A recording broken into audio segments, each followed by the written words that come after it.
We are the aliens. I know how that sounds, but stay with me, because I first heard this from a researcher who disappeared 3 months later, and he wasn't alone. Of the small group of people who spoke openly about this theory, most of them aren't around to talk about it anymore, and I think that alone is worth sitting with for a moment. There's a specific theory that floats around certain corners of the UFO research community. It doesn't get mainstream coverage. It rarely gets taken seriously on television, but researchers, former intelligence insiders, and a handful of whistleblowers have quietly pointed toward the same idea, that the two most commonly reported alien species, the Greys and the Nordics, aren't extraterrestrial at all. They're us, two different versions of us, from two completely different futures. The designations some researchers have attached to them are P-47 and P-52. What those names mean: P-47 refers to humans roughly 47,000 years from now, P-52, 52,000 years from now. So, not visitors from another world, visitors from our world, just much later. The late Amy Eskridge was one of the most vocal people to discuss these claims openly. She was found dead in 2022. The official report ruled it a suicide, though people who knew her work well have never been comfortable accepting that conclusion. She didn't survive long enough to say everything she apparently wanted to say, and what she did say before she passed, it stayed with a lot of people, because here's the thing: the theory doesn't start with aliens. It starts with a catastrophe. According to these claims, at some point in our near future, not hundreds of years away, but potentially within generations, an extinction-level event occurs. The details vary depending on who's telling it. Some say it's environmental. That storm, it looks like it's moving pretty fast. Some say it's cosmic. Some say it's something we do to ourselves. But the outcome is always the same. Civilization as we know it collapses, and what's left of humanity has to make a choice. Not a comfortable choice, not a planned one, just the desperate instinct to survive. One group, the P-47s, goes underground. Another manages to hold on up here, on the surface, and those two groups never reconnect. Not really, not for tens of thousands of years.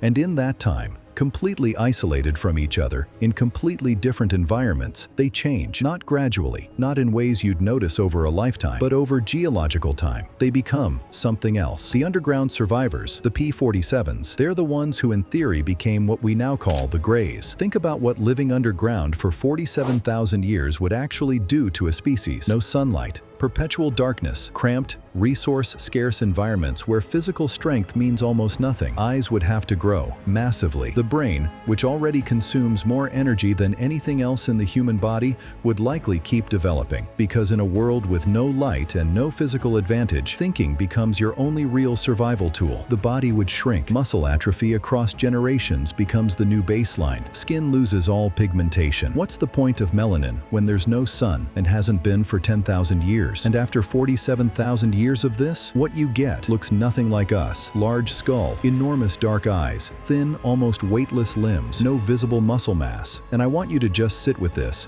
Almost a perfect description of what contactees have been reporting since the 1940s. Every abduction account, every sketch, every leaked drawing, that's not coincidence territory anymore. That's something. Now the surface survivors, the P-52s, their path was different, harder in some ways, more violent, more exposed. But because they stayed in contact with sunlight, with open environments, with the physical demands of surviving on the surface, they held on to more of what we'd recognize as human. They grew taller, according to these theories, leaner, more refined features, averaging somewhere around 7 feet in height, lighter skin, lighter hair, possibly shaped by whatever climate followed the catastrophe. Sound familiar? The Nordic alien description: tall, pale, almost too human-looking, with a composure that people describe as unsettling in its calmness, has been one of the most consistently reported alien types across cultures for decades. Different continents, different eras, same description. And if the P-52 theory holds, they're not from another world. They're just us, on a different evolutionary track, across a longer timeline. Two branches of the same tree, growing in completely opposite directions for tens of thousands of years. And somehow, both of them figured out how to come back. back. This is where the theory becomes genuinely hard to sit with, because if these beings are real, if any part of this is true, then at some point in those future timelines, both groups independently develop the ability to move through time, not faster than light travel, not warp drives or wormholes between galaxies, just backward, through their own history, through our present, and they're here, watching, moving quietly, interacting in ways that don't seem random, but that we can't fully decode, which raises an obvious, deeply uncomfortable question. Why? Why come back here? Why this period? This is where something called Project Looking Glass enters the picture. I want to be upfront. There is no publicly verified evidence, but the claims around it have surfaced from enough independent sources across enough decades that the UFO research community has never fully been able to bury it. The story, as it's been told, goes like this. At some point in the latter half of the 20th century, elements of the US government allegedly developed, or were given access to, a device that could look into possible futures, not predict them with certainty, but see them, run them forward. And what the people who allegedly used this device kept seeing, no matter what variables they changed, no matter what decisions were altered in the present, was the same outcome, an unavoidable event, a fixed point, something that has to happen, something the timeline corrects toward, regardless of interference. And if that's true, if there's a catastrophe baked into our future that nothing we do now can prevent, then maybe the P-47s and P-52s aren't here to stop it. Maybe they're here to make sure it does happen, because it has to happen, because it did happen, because they exist as living proof that it happened. Think about what that means. If something intervenes and prevents the catastrophe, they cease to exist. They have no choice. They're not here to save us. They need us to burn. There are a few possibilities people have floated for why these beings, if they are what this theory suggests, would come back to this specific period. The first is observation, pure documentation, coming back to study the point of origin the way we study ancient civilizations. The second is influence, small adjustments, careful nudges, making sure certain technologies develop, or certain events occur, or certain people are allowed to be born. The third is something darker, something harder to name, that maybe they don't fully understand us anymore, that after 47,000 or 52,000 years, whatever emotional complexity we carry right now has simply faded out of their biology, that they're coming back to remember, to study the last version of themselves that still felt things the way humans are supposed to feel them. None of this is confirmed. None of it is provable with what's currently public. These are theories, claims made by researchers, some credible, some not, across decades of UFO testimony and whistleblower accounts. We've always looked at the night sky and wondered if something was out there. Maybe we had the direction wrong. Maybe it's not out there in space. The reason they never fully show themselves is because they remember. They remember being this. And whatever they are now, they can't go back to it. They can only watch. Thank you for watching Planetra.